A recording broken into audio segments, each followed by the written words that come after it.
Samantala, posible nang maiproklama bukas ang mga nanalo sa lokal na eleksyon sa Caloocan. Yan daw ay kung hindi magkakaproblema ang transmission ng mga boto. At live mula sa Caloocan, saksi si JP Soriano. JP. Arnold, Vicky, umabot na nga sa 75% ang natatapos sa ginagawang canvassing dito sa Caloocan City.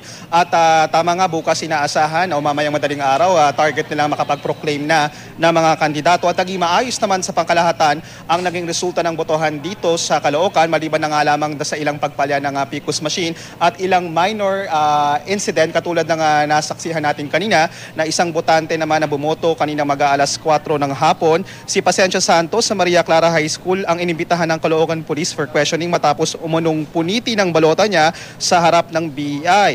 Ang BEI chairman mula sa nasabing eskwelahan ang nagpatawag ng pulis at siyang nagreklamo kay Santos. Inamin naman ni Santos na pinunit nga niya ang kanyang balota pero ito raw ay dahil sa frustration dahil hindi raw tinanggap ng PCOS ang kanyang balota matapos subukan itong ipasok ng 4 na beses. Nang tignan ng BEI, napansin daw niyang may lukot ang balota ni Santos kaya hindi ito tinanggap at isinisi ito ng BEI kay Santos. Itinanggi ni Santos na siya ang naglukot. Ganito na raw ang itsura ng balota niya nang makuha niya ito.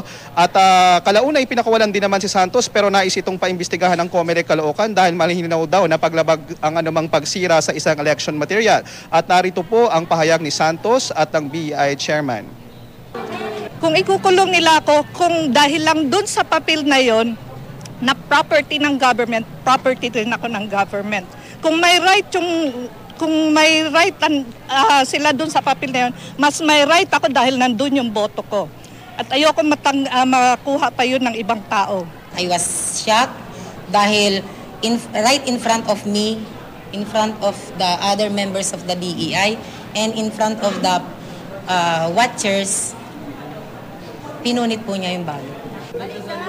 At sa mga puntong ito, sa oras na ito ay nagpapatuloy nga ang ginagawang canvassing. 75% Arnold Vicky ang nabilang na o successful transmission at nangunguna sa pagka-mayor si Oscar Malapitan. Sinundan naman ito ng pinakamalapit ng kalaban si RJ Echeverry at nasa ikatlong pwesto si Macario Asisio. At yan muna ang latest mula sa Caloocan. Balik muna sa iyo Arnold at Vicky. Maraming salamat, JP Soriano.